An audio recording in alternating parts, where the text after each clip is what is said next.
थोड्या वेळाने आदित्यसुद्धा ऑफिसला गेला. तन्वीने त्या माणसाला काय त्रास दिला होता? आदित्यने रागात समर्थला विचारलं. कालच आदित्यने त्या माणसाला उचललं होतं, जो त्यांना फॉलो करत होता. बॉस, ते कोणालाच माहीत नाही, समर्थ खाली मान घालून बोलला. तन्वीचा पाठलाग करत तो माणूस स्वित्झर्लंडपर्यंत येतो.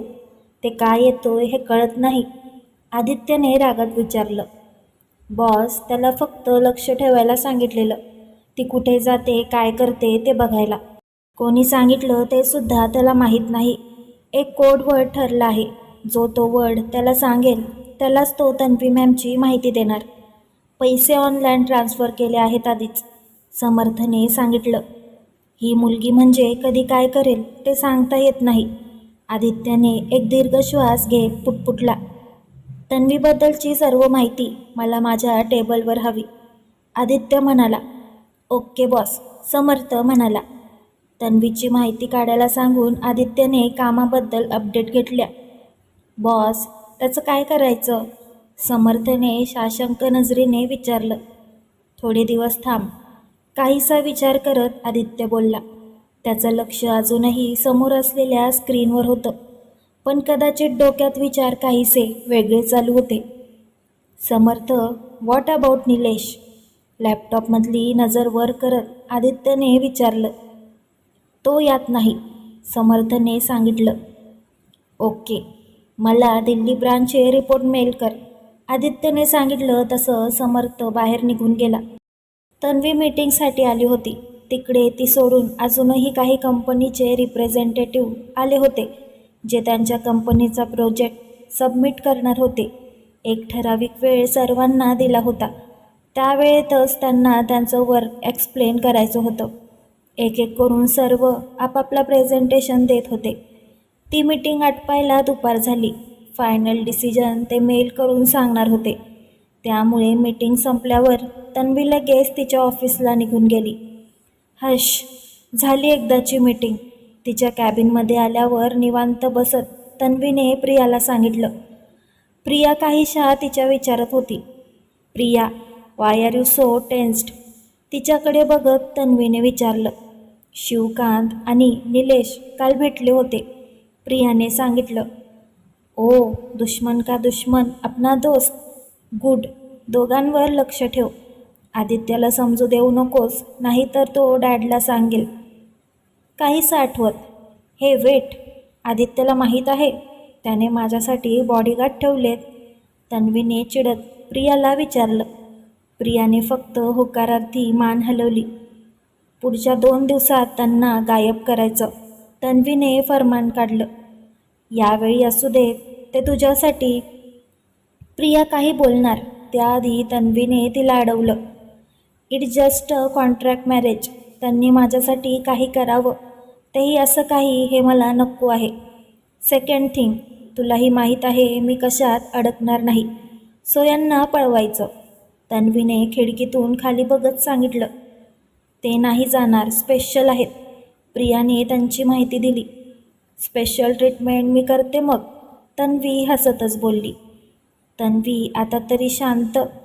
प्रियाला ती काहीच बोलू देत नव्हती. मी फ्री राहणार, कोणाच्या बंधनात नाही, तन्वीने क्लिअर केलं. तू आदित्य जिजूंना सर्वांमध्ये आणून परत एकटं सोडणार? ते फक्त तुझ्याशी मस्ती करतात, प्रिया अजूनही तिला समजावत होती.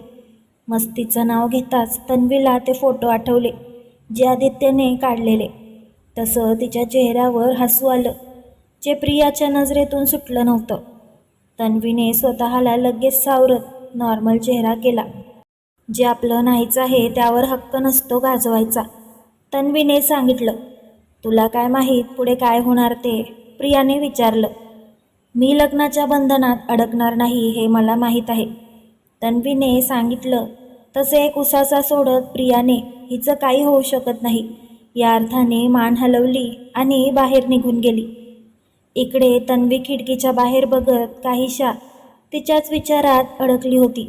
दोघेही कामात बिझी होते. आदित्यने काढलेल्या फोटोवर त्याला कसा त्रास द्यायचा हे विचार करायला तिला वेळ न मिळाल्याने ते तिने सध्या तरी पेंडिंग ठेवलं होतं. आज शनिवार असल्याने तन्वी माहेरी जाणार होती. तिने घेतलेले गिफ्ट्स आणि तिचं सामान आधीच घरी पाठवून दिलेलं. ऑफिसमधून ती डायरेक्ट घरी जाणार होती. तसं तिने आईसाहेबांना सांगितलेलं. प्रिया, आज मी घरी जाते, सो आज आपण आपल्या स्टॉपवर जाऊयात, तन्वीने प्रियाला सांगितलं. तू लग्नानंतर पहिल्यांदा घरी जातेस तर तुला पाठवतील? प्रियाने विचारलं. ऑफिसमधून लवकर निघावं लागेल, प्रियाने सांगितलं. निघू, तन्वीने सांगितलं आणि ती कामात व्यस्त झाली. ऑफिसमध्ये तसंही ती कधी कामाव्यतिरिक्त जास्त मस्ती करत नव्हती की बोलत नव्हती आणि ऑफिसच्या बाहेर कधी सिरियस राहत नव्हती. पण गेले काही दिवस काम आणि काम यात ती इतकी जास्त बिझी झालेली की तिला बाकी काही करायला वेळ मिळत नव्हता. पण आता मात्र ती 2 दिवस आराम करून परत बॅक टू तन्वी सरदेसाई मोडवर येणार होती. प्रिया, तू आधी निघ आणि कॉर्नरला थांब, मी 5 मिनिटात येते, संध्याकाळी ऑफिसमधून निघताना तन्वीने प्रियाला सांगितलं. म्हणजे आजपासून हिचे बॉडीगार्ड गायब, प्रियाने मनातच विचार केला. नंदी बैलासारखं मान डोलवत ती तिकडून निघाली. काही झालं तरी मी बॉडीगार्ड्स माझ्यासोबत राहू देणार नाही, मी कोणाचेच कोणतेच नियम ऐकणार नाही, तन्वी मनाशी काहीतरी विचार करत वॉशरूमला गेली. आरशात स्वतःला बघून एकदा ती हसली आणि बॅगेतून काहीतरी बाहेर काढलं. पुढच्या अवघ्या 5 मिनिटात ती तिच्या ऑफिसमधून बाहेर पडली. फुल ॲटिट्यूडमध्ये ती तिकडून चालत गेली तरी तिला कोणी ओळखलं नाही. प्रियाला फोन लावून कुठे आहे ते कन्फर्म केलं आणि थोड्याच वेळात प्रियासमोर हाताची घडी घालून भुवया उंचावत उभी राहिली. धन्य आहात माते, तुमचे चरण कमळ कुठे आहेत, प्रियाने हात जोडत तन्वीला विचारलं. तन्वीचा असा अवतार बघून तिनेही तन्वीला ओळखलं नव्हतं. ते तर तन्वीचा ॲटिट्यूड तिच्या इतक्या अंगवळणी पडला होता की फक्त त्या ॲटिट्यूडमुळे तिने तन्वीला ओळखलं होतं. लॉंग हेअर्स हेअरबँडच्या मदतीने शॉर्ट केले होते. त्यात फेसला मेकअप करून तिचा गोरा रंग बऱ्यापैकी सावळा केला होता. तिने सकाळी घातलेला ब्लेझर न घालता ऑफिसमध्ये असलेला एक्स्ट्रा ब्लेझर तिने आत्ता घातला होता. थोडक्यात तिला कोणीही ओळखू शकत नव्हतं. हे बघ, हे काय घेऊनच फिरते सोबत, तन्वीने हसतच तिचे पाय दाखवले. तन्वी माते की जय, प्रियाने हाताची मूठ करत हवेत उडवली. तन्वीने हातानेच तिला नाटकी थांबवून गाडीत बसायला सांगितलं. प्रिया ड्रायव्हिंग सीटवर बसली आणि तन्वी तिच्या बाजूच्या सीटवर. मुद्दाम ड्रायव्हरला तिनं आधीच घरी पाठवलं होतं. तुला काय वाटतं, आदित्य परत माझ्या मागे गार्ड्स लावतील, मिश्किल हसत तन्वीने विचारलं. एकीकडे ती तिचा मेकअप क्लीन करत होती. तन्वी, याची खरंच गरज होती का, प्रियाने काळजीनं विचारलं. हो होती, मी माझ्यावर कोणालाच कंट्रोल करू देणार नाही, तन्वी रागात बोलली. याला कंट्रोल नाही काळजी बोलतात, प्रियाने तिला सांगितलं. प्रिया प्लीज, आता या टॉपिकवर माझ्याशी वाद नको घालूस. मी वाद घालवू नको तर कोण घालेल, तुझ्या या फिलिंग्स माझ्याशिवाय कोणाला माहीत आहेत, प्रियासुद्धा काहीशी चिडून बोलली. तन्वीने तिला उत्तर न देता बाहेर बघणं पसंत केलं. प्रिया, तन्वी एकदाच मोठ्याने किंचाळली. तसं प्रियाने घाईत ब्रेक दाबला. अगं ये, काय झालं, प्रियाने काळजीने विचारलं. तन्वीने डोळे मिचकावत बाहेर इशारा केला. तन्वी, बिलकुल नाही, आणि आज तू पहिल्यांदा माहेरी जाणार आहेस, प्रियाने तिला थोडं ओरडत सांगितलं. प्रियाने गाडी बाजूला घेतली. मी तुझी बॉस आहे, तन्वी चिडून बोलली. ते ऑफिसमध्ये, इथे नाही, सो आता तू माझं ऐकणार आहेस आणि आपण ठरल्या ठिकाणी जाणार आहोत, प्रियाने बजावून सांगितलं. तन्वी दरवाजा उघडण्याचा प्रयत्न करत होती, पण प्रियाने तो लॉक केला असल्याने तन्वीला उघडता येत नव्हता. तिने रागात प्रियाकडे बघितलं. म्हणून मला लग्न नाही करायचं, मनासारखं काहीच करता येत नाही, आता लॉक उघड, तन्वीने रागात सांगितलं. घे, तसंही तुझ्या या अवतारात तिकडं गेलं तर त्यांचं काही खरं नाही, पण तरीही सांगते, परत विचार कर, आधीच तुझ्या. प्रिया बोलतच होती की तेवढ्या वेळात तन्वी बाहेर गेलीसुद्धा होती. प्रियाने डोक्याला हात लावला आणि कार नीट पार्क करून तीही गेली. तिकडे काही 9-10 वर्षांची मुलं क्रिकेट खेळत होती आणि तन्वी तिकडे जाऊन त्यांच्यात बॅटिंगसाठी त्यांना मस्का लावत होती. हे बघा, जर तुम्ही मला बॅटिंग दिली ना तर मी तुम्हाला. तन्वी पुढे काही बोलणार त्याआधीच प्रिया बोलली, इथे जवळपास काहीच नाही. प्रियाने माहिती पुरवली. तन्वीने एक सुस्कारा सोडला. ओके, जर तुम्ही मला बॅटिंग दिलीत तर मी तुम्हाला पिझ्झा पार्टी देईन. तन्वीने भुवया उंचावत सांगितलं. तन्वी प्लीज, नॉट नाव. प्रिया तिच्याकडे बघत बोलतच होती की सर्व मुलांनी तिला बॅटिंग देण्याची तयारी दाखवली. तन्वीने इशारानेच तिला ऑर्डर करायला सांगितलं. आपल्याला उशीर होतोय, प्रिया म्हणाली. मी आधीच सांगितलं आहे उशीर होईल. तुला लेट होत असेल तर तू जाऊ शकतेस, तन्वीने थोडं रागातच सांगितलं. प्रियाने एक उसासा सोडत पिझ्झा ऑर्डर केला. पिझ्झा येईपर्यंत तन्वी क्रिकेट खेळत होती. प्रियाही थोड्याच वेळात त्यांना खेळायला जॉईन झाली. काही वेळापूर्वी अचानक आलेला तन्वीचा राग शांत झाला होता. फ्रेश मूडने ती पुढच्या तिच्या ठिकाणावर जायला निघाली. तन्वी, तू इतकी रिस्क का घेतेस कळत नाही. एकतर रोज उठून नवीन कांड करत असतेस, त्यात हे कॉन्ट्रॅक्ट मॅरेज. हे तर मला न उलगडणारं कोडच आहे, प्रिया तन्वीला ओरडत होती. शिवकांत आणि निलेश एकत्र आल्याचं माहीत होतं. त्यात अजूनही तिने खूप जणांना त्रास दिला होता. तेही होतेच. इतकं करून तिला बॉडीगार्ड नको होते म्हणून प्रिया तिच्यावर चिडली होती. त्यात काय इतकं कोडं आहे? तुलाही माहीत आहे माझं लग्न न करण्यामागे कारण आहे. पण डॅडू ऐकत नव्हते म्हणून मी त्यावर काढलेला हा उपाय आहे, तन्वी म्हणाली. मग तू जिजूंना इतकी मदत का करणार आहेस? म्हणजे त्यांनी सर्वांशी नॉर्मल वागावं हा हट्ट का आहे तुझा? प्रियाने विचारलं. कारण ते प्रेमामुळे नाही तर मैत्रीण गेल्यामुळे दुखावले आहेत आणि मुळात ते कमजोर नाही पडले, तर त्यांनी स्वतःला खूप स्ट्रॉंग असल्याची इमेज बनवली आहे. पण ते खरंच तेवढे स्ट्रॉंग नाही वाटत. खास करून त्यांच्या फॅमिलीसाठी फक्त ते लांब राहतात कारण त्यांना भीती आहे त्यांना गमावण्याची. मला तीच भीती काढून त्यांना जगायला शिकवायचं आहे, जसं बाकीच्यांना शिकवते, तन्वीने सांगितलं. तसं प्रियाने डोळे फिरवले. तिकडे जाण्याआधी मला तुझी खूप भीती वाटते. तिकडे जाण्याआधीच तुझ्यात कालीमाता संचार झालेली असते. प्रियाने ड्रायव्हिंगवर कॉन्सन्ट्रेट केलं. तन्वी फोनमध्ये बघतच काहीतरी विचारात गुंतली होती. खरं तर आहे, तिकडे जायचं म्हटलं की मला राग येतो. ठरवून नाही तरी येतो. तरीही मला तिकडे जायचं असतं. तन्वी तिच्याच विचारात एक उसासा सोडते. थोड्याच वेळात ते एका ठिकाणी पोहोचतात. तन्वी आणि प्रिया आतमध्ये जाऊन कॅबिनमध्ये बसतात. नमस्कार तन्वीताई. नमस्कार रमाताई, कशा आहात तुम्ही? आणि इथे सर्व कसं चालू आहे? तन्वीने तिकडे खुर्चीवर बसत विचारलं. सर्व मस्त आहे. 2 दिवसांपूर्वी एक नवीन आली आहे, रमाताईने थोडं दबक्या आवाजात सांगितलं. तसं तन्वीच्या हाताची मुठी आवळली गेली. का? राग कंट्रोल करत तन्वीने विचारलं. तिच्या नवऱ्याचं दुसऱ्या बाईवर प्रेम होतं म्हणून त्याने हिला घरातून बाहेर काढलं. प्रेमविवाह होता म्हणून घरच्यांनीही साथ नाही दिली, रमाताई म्हणाल्या. ओ, म्हणजे मॅडमना एखादा अवॉर्डच द्यायला पाहिजे ना, स्वतःच्या हक्कासाठी न लढता इतका दानशूरपणा जो दाखवला आहे, तन्वी रागात बोलली. तन्वी, प्रिया मागून तन्वीवर थोडीशी ओरडली. मी शांतच आहे, तन्वीने सुद्धा तिला तितक्याच आवेगात सांगितलं. बाकी इकडे काही त्रास? कोणी त्रास देण्याचा प्रयत्न? तन्वीने थोडं शांतपणे विचारलं.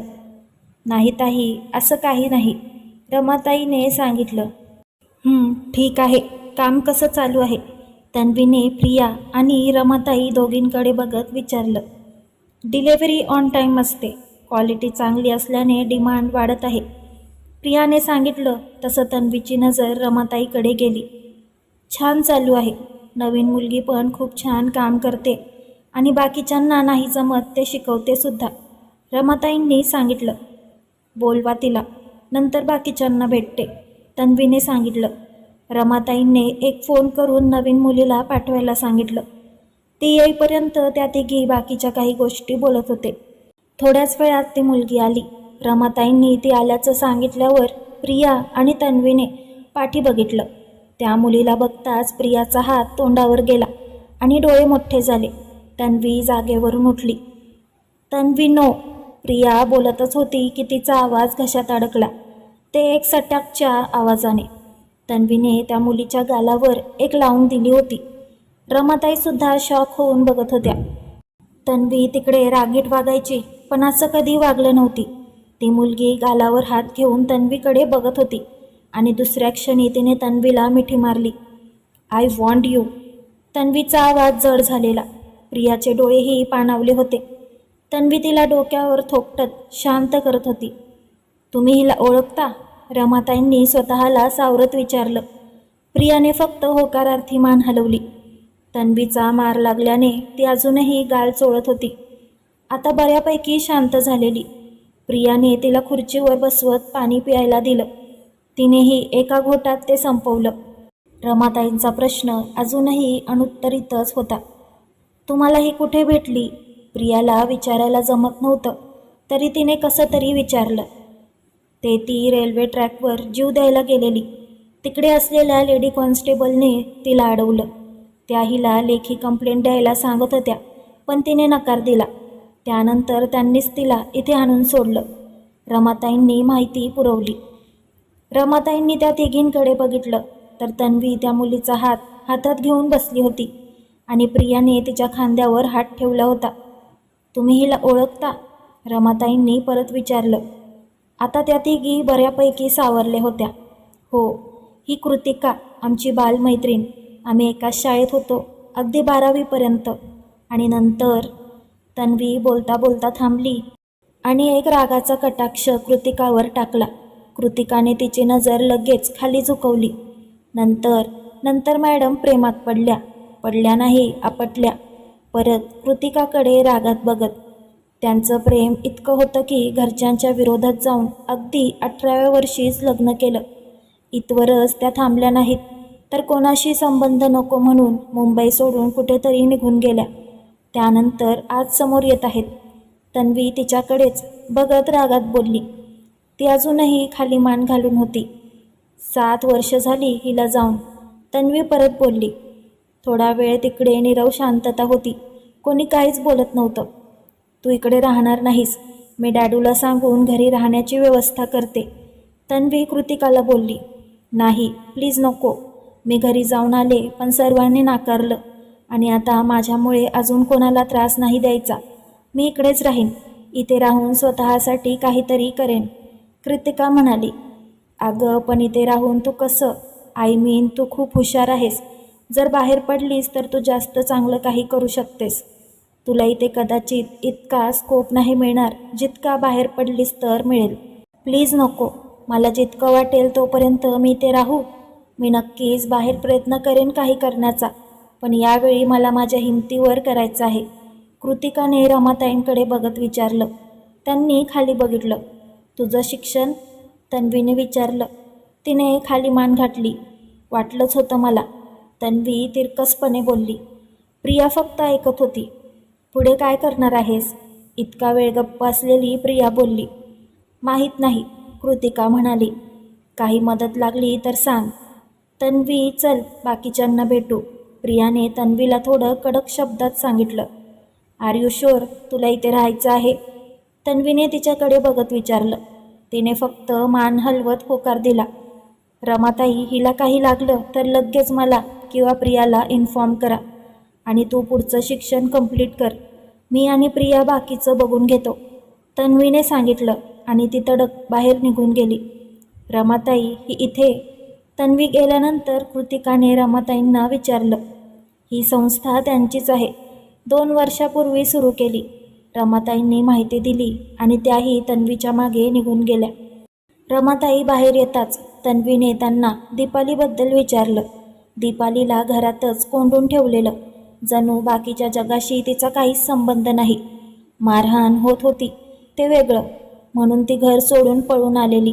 ती नेमकी प्रिया आणि तन्वीला भेटली. त्यांनीच तिला इथे आणून सोडलं होतं. इथे आश्रममध्ये तन्वी सर्वांशी जेवढ्याच तेवढं बोलत होती. तिकडे असलेल्या वृद्ध स्त्रियांशी मात्र ती खूप हसून बोलत होती. त्यांची आपुलकीने चौकशी करत होती. तिने तिकडच्या वृद्ध स्त्रियांसाठी आणलेल्या साड्या त्यांना दिल्या. थोडंफार चौकशी करून ती आणि प्रिया तिकडून निघाल्या. तन्वी गाडीत बसल्यावर प्रियाने तिच्या खांद्यावर हात ठेवून शांत केलं. तन्वीने फक्त मानेने होकार दिला.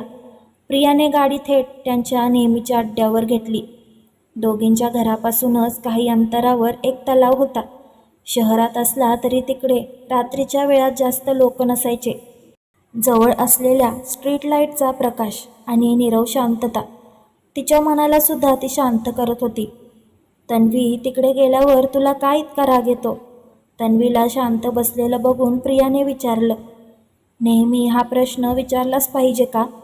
तन्वीने काहीसं वैतागत विचारलं. हो, कारण नेहमी तू इतकी अपसेट होतेस ते मला पटत नाही. तुला किती वेळा सांगितलं तू तिकडे येत जाऊ नकोस. मी करते ना तिकडचं मॅनेज, मग काय येतेस तू? प्रियाने विचारलं. त्यांना बघितलं ना की मी माझ्या निर्णयावर ठाम होते. मला लग्न का नाही करायचं? आज बघितलंस ना कृतिका. कृतिका होती ती. शाळेत असताना किती आखडायची. तिचा तो ॲटिट्यूड कुठे गेला? असं नाही की ती साध्या फॅमिलीला बिलॉंग करते. त्यांच्या स्वतःच्या टेक्स्टाईल कंपनी आहेत आणि आज तिची ही अवस्था. Can you imagine? फक्त लग्न केल्याने तिची काय अवस्था झाली आहे? तन्वी गुडघ्यावर हात ठेवून हाताच्या ओंजळीत स्वतःचं तोंड पकडून बोलत होती.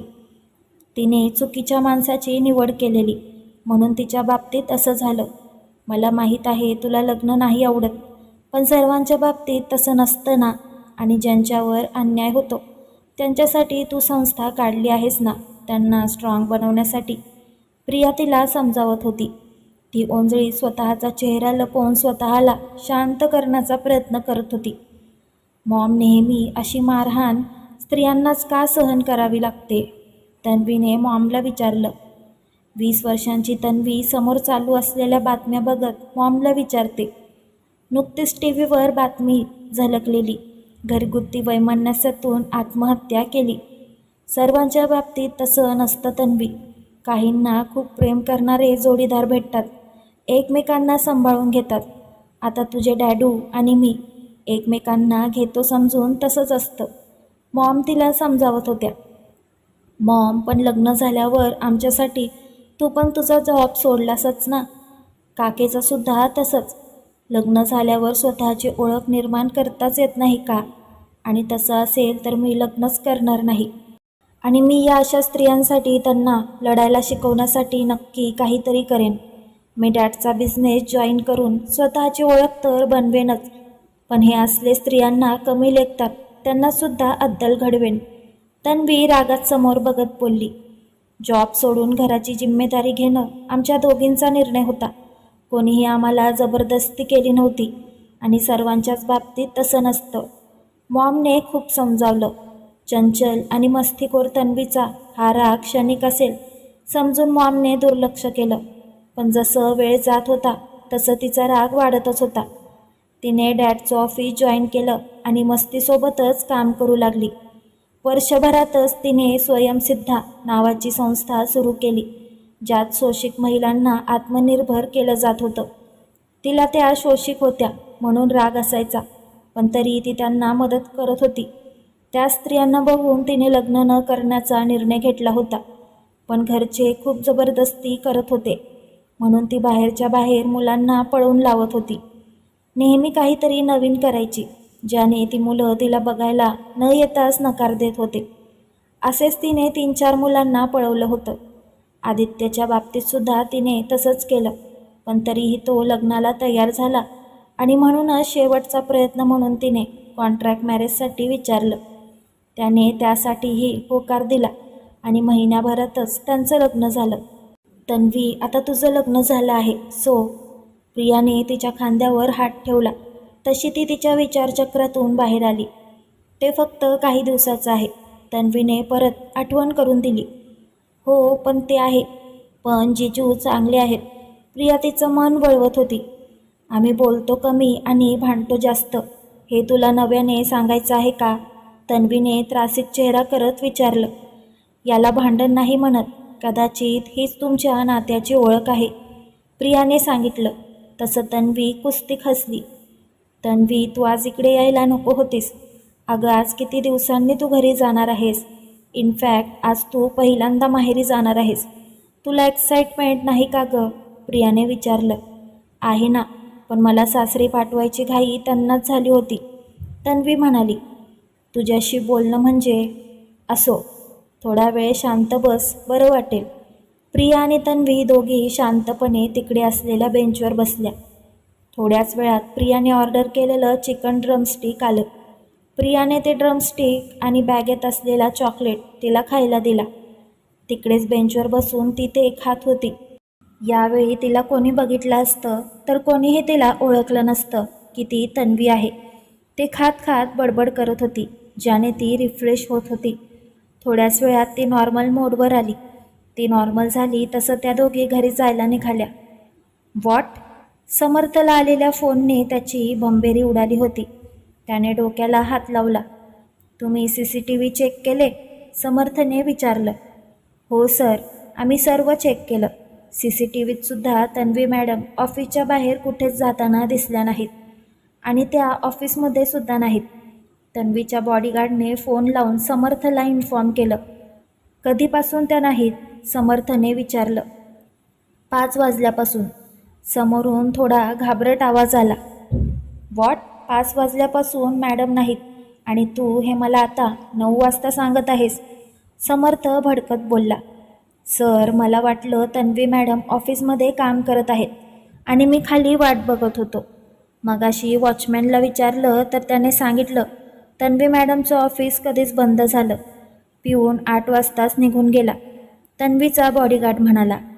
ठेवा फोन, बॉसला कळलं तर तुम्ही गेलात म्हणून समजा, समर्थ त्यांना ओरडत बोलला. आदित्यला सांगावं की नाही हा विचार तो करत होता, पण त्याआधी त्याने एकदा प्रियाला विचारायचं ठरवलं. प्रिया, मी समर्थ. समर्थ बोलतच होता की प्रियाने त्याला अडवलं. नाव सेव्ह आहे, बोला, काय काम आहे? प्रियाने मेन मुद्द्याला हात घालत विचारलं. तिचा ॲटिट्यूड बघून समर्थने डोळे फिरवले, पण लगेच स्वतःला नॉर्मल केलं. तन्वी मॅडम ऑफिसमध्ये नाहीत. त्याला पुढे न बोलू देता प्रियाने परत त्याला अडवत बोलायला सुरुवात केली. तिला बॉडीगार्ड ठेवलेलं आवडत नाहीत म्हणून ती बॉडीगार्डची नजर चुकवून बाहेर पडली. मी तिला स्वतः घरी सोडलं आहे, प्रियाने माहिती पुरवली. ओ थँक्स, समर्थ सुस्कारा सोडत बोलला. मी आत्ताच घरी आली आहे, सो फोन ठेवू का? प्रियाने विचारलं. हो हो, थँक्स वन्स अगेन. प्रियासोबत बोलून समर्थने फोन कट केला. बॉसला समजलं असतं तन्वी मॅडम गायब झालेल्या तर काही खरं नाही. समर्थ बोलत मागे वळला आणि त्याचे शब्द घशात अडकले, कारण त्याच्या एकदम मागे आदित्य कपाळावर आठ्या आणून रागवलेल्या चेहऱ्याने समर्थकडे बघत उभा होता. कोणीही जेव्हा कॉन्ट्रॅक्ट मॅरेजचं ऑप्शन निवडतं तेव्हा त्यामागे तसंच काहीसं कारण असतं असं मला वाटतं. आदित्यचं काय कारण होतं ते मी मागेच तुम्हाला सांगितलं, पण तन्वीला कॉन्ट्रॅक्ट मॅरेज का करायचं होतं हा प्रश्न तुम्हाला पडलाच नाही, तर मी तुम्हाला सांगितलं आहे. आणि हो, आणखी एक गोष्ट, या चॅनलवर मी आता पुढे व्हिडिओ टाकू शकणार नाही, कारण चॅनलवर थोडा प्रॉब्लेम आला आहे. त्यामुळे कृपया तुम्ही आमच्या दुसऱ्या चॅनलला सबस्क्राईब करा. तिकडे रोज तुम्हाला कॉन्ट्रॅक्ट मॅरेज व अर्जुन आरोही हे दोन्ही भाग मिळतील. त्याची लिंक मी या व्हिडिओच्या खाली डिस्क्रिप्शनमध्ये दिली आहे व लिंक कम्युनिटीवर देखील पोस्ट केली आहे. तर प्लीज त्या चॅनलला आपण सबस्क्राईब करा. धन्यवाद.